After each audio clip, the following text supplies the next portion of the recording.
Earlier this year, I lost my DS case at an airport with nearly all of my DS, 3DS, and GBA games inside. Not to mention, a few months later, I lost my other 3DS, which has my capture card in it.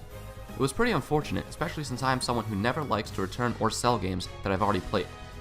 I like to keep my games so that I never forget about them, or in case I want to play them again, which I do all the time.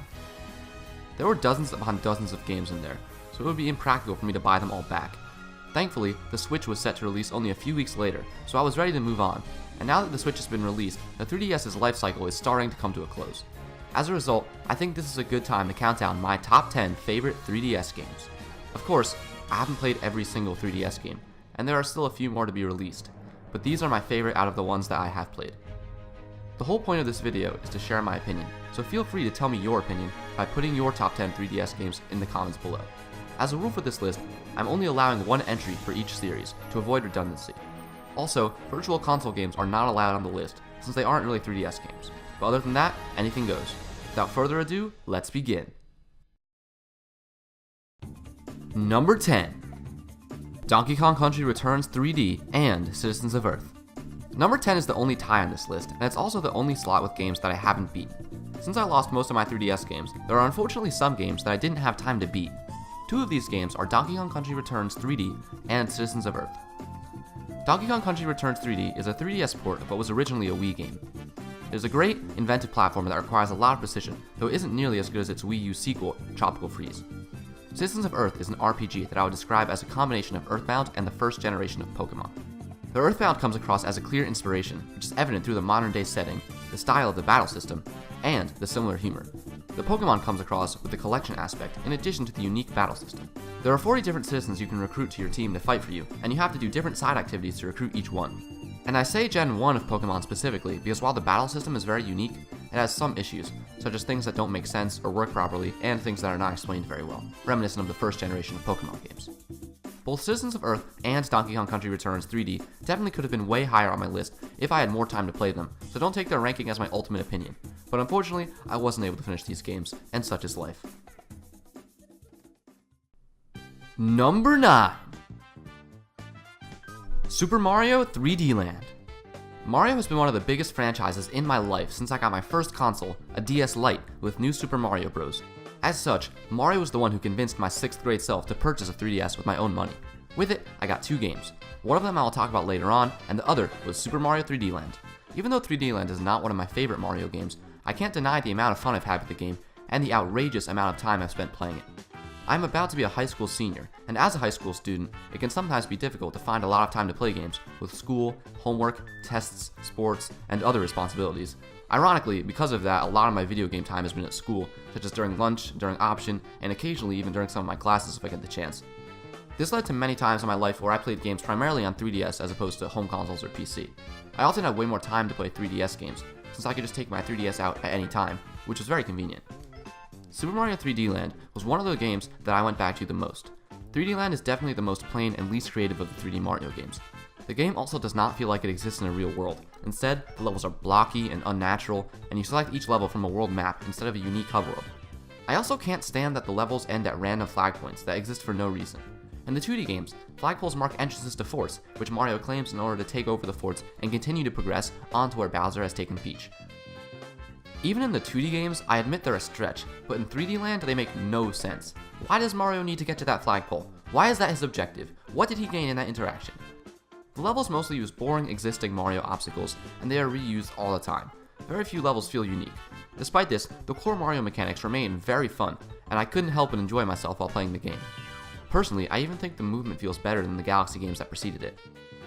One of the coolest things about 3D Land is how after you beat all 8 worlds, 8 more special worlds open up with harder levels, making the game even longer.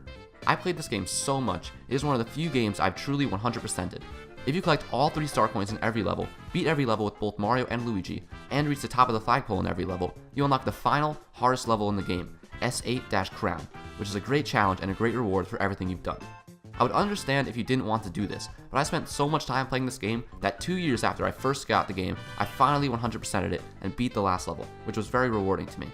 And hey, in my opinion, this is the best Mario platformer on the system, considering that I really dislike New Super Mario Bros. 2, so it's hard for me not to recommend 3D Land. Number 8. Gunman Clive. You know those times when you search through the eShop or the Steam store or the PSN store or whatever, looking for a fun game to play, and you find a relatively cheap game that you've never heard of before, so you buy it, and you wind up having an amazing experience? That's what happened for me with Gunman Clive. The game is only a little bit over an hour long, but at the price of $2, it's honestly a steal. You play as one of two characters, the cowboy named Clive, or the mayor's daughter, Mrs. Johnson, who moves slower but can float down with her dress. Whichever character you choose, the other one has been kidnapped by bandits, and you have to save them. The plot stays in the background, but it gets kinda crazy towards the end, which is pretty fun. The game is mostly just one color, brown. The game uses this color to match its Wild West theme. I would expect a game that's only brown to be pretty ugly, but somehow Gunman Clive pulls it off really well and manages to create a unique visual style that gives it charm and identity. The game is a shooting platformer, and the gameplay itself isn't too complicated. It consists of running, jumping, and ducking, as well as shooting at enemies. You can also pick up power-ups for your gun, which are exciting and add a lot to the game. They go away when you take damage. The platforming is really fun, and the shooting is really fun too. The escalation of level design is really great in this game. There is so much variety, with new mechanics and features introduced with every level. The game throws surprises at you left and right. I also really appreciate that when you die, you respawn almost instantly, which prevents you from raging and allows you to just keep enjoying the game. The bosses are fun and creative as well. Lastly, the music is also great. If you're looking for a cheap, quick 3DS game that you'll absolutely love, I highly recommend Gunman Clive. Number 7. Professor Layton vs. Phoenix Wright, Ace Attorney. I feel super bad putting this game all the way back at number 7, but that just goes to show how good the 3DS library really is. I had no idea what to expect going to this game, considering that I had never played a game in either series. What I got was a masterpiece. When the game begins, the main characters find themselves in a fantastical, medieval-esque place where magic and witches apparently exist. This makes no sense to the main characters, who come from the real world and are the only ones who remember it. The gameplay exists in two different sections. One is the Trials, from the Ace Attorney series, in which you have to defend innocent people, namely one main character, from being wrongly convicted, which would result in death. To do this, you must press witnesses and present evidence to contradict them in order to uncover the truth.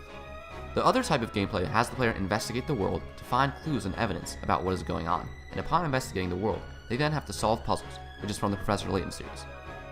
These sections are much better than the typical investigations of the Ace Attorney series, which would often leave me stuck with no idea of what to do next. This rarely happened unfairly in Professor Layton vs. Phoenix Wright, and even when it did, there was a hint system to help the player out. The story of this game is absolutely incredible, twisting and turning constantly, and it all wraps up with an epic conclusion, though I will admit there are a few stretches made at the end that don't make sense. Most story revelations aren't done through simple cutscenes, though there are cutscenes and they are great. Instead, when you discover something, it's because of you. Either you found the flaw in the witness's testimony, or you discovered the right clue, or whatever it is, and as a result, it's always very rewarding to learn more. One of the game's only flaws is being a little slow at times. After playing this, I played the original Phoenix Wright, which I honestly wasn't a huge fan of, so even if you don't like those games that much, you should still give this a try. Number 6. Mario Kart 7. At the number 6 spot lies the other game that I got when I first bought my 3DS, Mario Kart 7. Mario Kart 7 is a fantastic entry in the amazing Mario Kart series. I'll get the bad stuff out of the way first. I wouldn't mind more single-player content, such as a mission mode or even a type of story mode. Also, the battle mode could be better, with only 2 modes available, being Coin Runners and Balloon Battle. But honestly, none of that matters all too much to me. I play Mario Kart almost entirely for the core racing, which I think was best in Mario Kart 7 when it was first released. As a result, 7 is my second favorite in the series, only behind Mario Kart 8, which improved on the series even more. The racing is so fun in Mario Kart 7, and the outside drifting, speeding through and hugging the inside corner is a nice change of pace from the inside drifting I used in Wii and 8. The track design is really good too, and the glider and underwater sections add a lot to the game. It's hard to explain just why Mario Kart is so fun, but if you've played it, which you most likely have, you probably understand. Whether it's by yourself, with friends, or online, Mario Kart 7 is an incredibly fun game to play. Number 5. Shovel Knight. The next 3 games on this list are all incredible, and it was very difficult for me to order them, so keep in mind that they could really be in any order.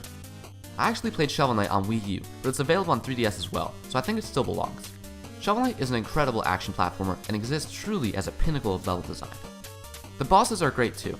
You can attack by slashing your shovel or by jumping on enemies with it.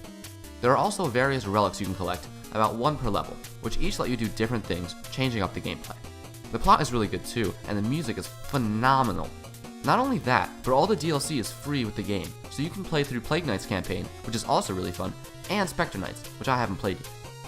The Smash Bros. Like battle mode, which I'm very excited for and is coming in the next update, unfortunately isn't coming to the 3DS version as of now, so I would recommend you play the game on another console.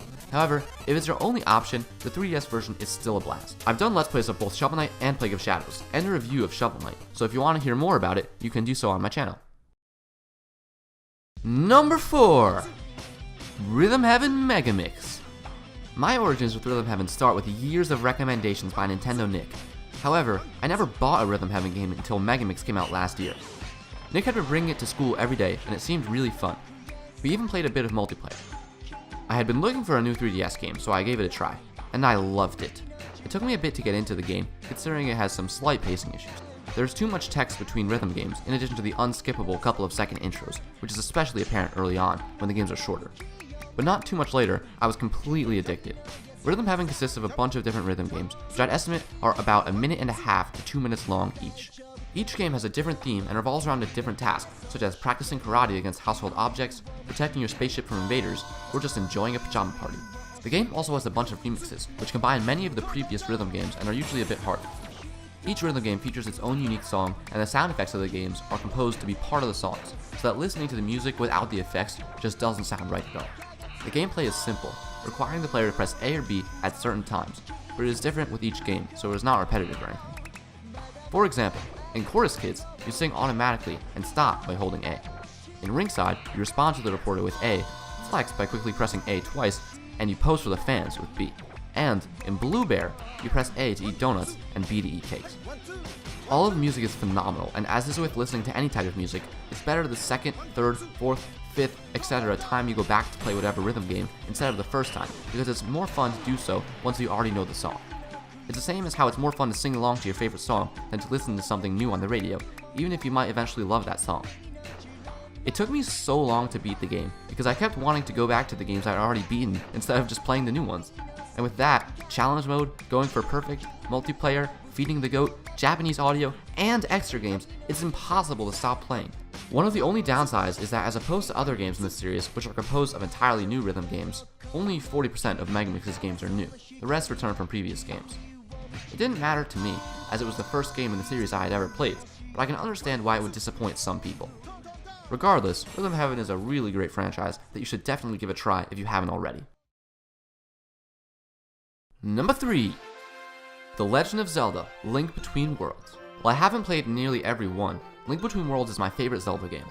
It is a sequel to Link to the Past, taking place in the same overworld, but I've never played a Link to the Past, so I can't really speak to that. What I can speak to, though, is how amazing of a game Link Between Worlds is. Most Zelda games are linear. You go from dungeon to dungeon in a determined order, and in each dungeon, you gain an item that you need to complete that dungeon and to be the dungeon's boss, in addition to all future dungeons. How many times can you say dungeon in one sentence? However, in A Link Between Worlds, items can be either rented or purchased at Ravio's shop in any order. This means that you can explore any part of the world whenever you want, and you can do dungeons in pretty much any order. This is mostly great, though it does hurt the game's difficulty curve. Dungeons are much more open-ended this time around to match with the new item system. Instead of being linear, you can accomplish each dungeon's tasks in any order, and there are many different ways to solve each puzzle depending on the items that you have. As someone who does not always love the dungeons in Zelda as much as the rest of the games, the dungeons in Link Between Worlds are my favorite in the series of what I've played. Exploration is similarly very fun. There's always something to do at every single turn, and there are secrets and goodies everywhere. And of course, as this is a Zelda game, the music is top-notch as well. Number 2. Super Smash Bros. For 3DS. Oh, where can I even start? Smash Bros. Is one of the most influential series of my life. Super Smash Bros. Brawl was the first game I got with my first ever home console, the Wii, along with Wii Sports. I spent hundreds upon hundreds of hours playing Brawl, by myself, with my friends, and with my family. In addition to being one of my favorite games on its own, it also got me into many other franchises that I'd never heard of, like Zelda and Kirby. Naturally, I was very excited for Smash 4, so I got it on day one when it was released for 3DS. Smash 4 is an incredible game with a roster of over 50 unique characters. The sheer size of the roster provides so much replay value, making it easy to rack up hundreds of hours. I'll always say, just one more match, I just want to play as this character. I played the 3DS version a lot more than the Wii U version, because I spent a lot of my time playing it at school, and I also had some issues with input lag on my TV that took me a long time to figure out. Me and Nintendo Nick spent so much time playing this game, whether at lunch, on the bus to wrestling, or anywhere else. It was our go-to multiplayer game for like 2 years, and it never got old. Not to mention, the mechanics of Smash 4 are the best in the series. Not only is Super Smash Bros. 4 my second favorite 3DS game using the 1 per series rule, but with that same rule, it is my third favorite game of all time. Number 1! Pokemon Y. Hey, remember that thing I said about Smash being one of the most influential series of my life? Well, Pokemon is number 1. You seriously can't describe my life without Pokemon. It is tied with football as my number 1 favorite thing, other than obvious things like family and such. I remember when I got my first ever Pokemon game, Pokemon Diamond, and how I immediately fell in love with it and never looked back. There's something special about the bond you form with your Pokemon that makes the series truly amazing. It is nothing like any other piece of media in any medium, whether it be video games, movies, books, or what have you. The single player is absolutely amazing by itself, with an incredible battle system, great music, and an amazing feeling of adventure. Furthermore, the possibilities are endless. Since there are so many Pokemon, you can play through each game dozens of times and never get bored. On top of that, Pokemon also has incredibly deep multiplayer, which I believe is the most strategic game of any kind that I have ever played. Sorry, chess. I mentioned unlimited possibilities earlier, but when you get to multiplayer, that takes on a whole new meaning. Pokemon is incredibly fun to play competitively, but the casual multiplayer aspect is amazing as well. There is nothing like that time after a new Pokemon game comes out if you have a friend to play with. Both of you training your teams at the same time, battling every day to see who is really the very best, and adapting your team every evening to better suit the other, coming up with your own creative strategies. And the bond you're forming with your Pokemon this whole time, already having gone through a 30 to 50 hour long single player adventure, and now training together to beat a common enemy. It's difficult to explain this feeling, and this, being the multiplayer, is an aspect of the series I didn't really get into until like 5 years after I first started loving the series. That's just one part of the game. Pokemon truly brings me to an absolute state of bliss. I love it so much, and I barely scratched the surface of why the franchise is so great. Pokemon is the main reason I use the 1 per series rule, because otherwise, every main series 3DS Pokemon game would be at the top of the list. That is how much I love these games. In my opinion, they are the best video games ever to be created, better than any movie, TV show, or book. They're just the best. It's hard for me to choose exactly which Pokemon games to put on this list at the number 1 spot, whether it be X and Y, Omega Ruby and Alpha Sapphire, or Sun and Moon, so I decided to go with what I played and enjoyed the most. Unfortunately, I lost Sun shortly after I beat it, so I didn't really get to sink into it, and I didn't play Oras as much as I wanted to either. In the end, I had to go with Pokemon X and Y, which I spent almost 500 hours playing, specifically Pokemon Y, which I prefer slightly.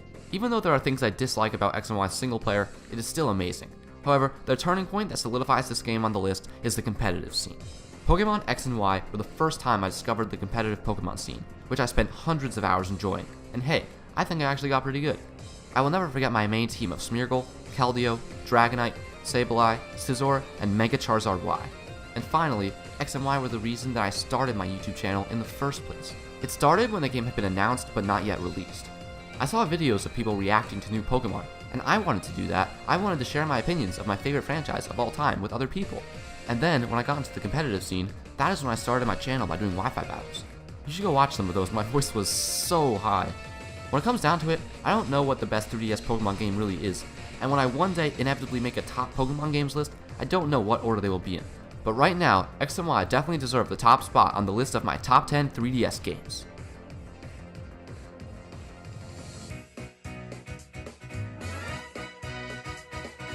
Those are my top 10 favorite 3DS games. Even though I don't have a 3DS anymore, the 3DS is the console I've spent the most time ever playing, and it has an amazing library of games. It will always hold a special place in my heart, and hopefully one day I'll have one again. I hope you enjoyed the video, and remember to tell me your favorite 3DS games in the comments below. Also, stay tuned for more top 10s and reviews in the near future. If you want to, be sure to follow me on Twitch for live streams, follow me on Twitter for updates, and subscribe for more videos. Thank you so much for watching, and I will see you guys next time.